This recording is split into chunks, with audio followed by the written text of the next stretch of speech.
গণতান্ত্রিক সংবিধান চাই বা অর্থাৎ সংবিধান পুনর্লিখন চাই, এবং সেটা করার জন্য আমরা সবচেয়ে ভালো পদ্ধতি মনে করি যে গণপরিষদ নির্বাচন।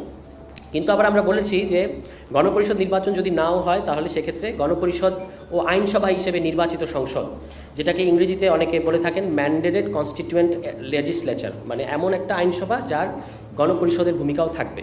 তো সেই প্রস্তাবটা আমাদের বিবেচনার মধ্যে আছে।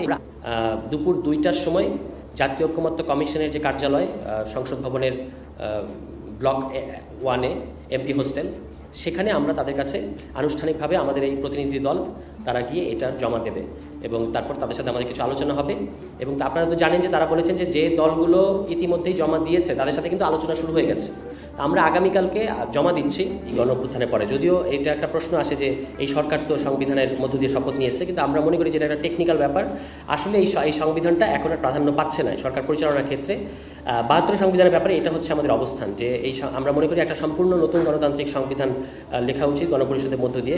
আমরা মনে করেছি যে ইট ইজ টু আর্লি, এটা 23 বছর হতে পারে, এবং সেক্ষেত্রে ভোট দেওয়ার বয়স সেটা আমরা মনে করেছি যে 16 বছর বয়স থেকে হতে পারে। এটার কারণ হচ্ছে এবারের আন্দোলনে, এটা আমরা আগামীকাল খুব জোর দিয়ে বলবো যে এবারের গণঅভ্যুত্থানে মূলত আপনারা বা সারা বিশ্বে এটাকে জেনজির অভ্যুত্থান হিসেবে বলা হচ্ছে।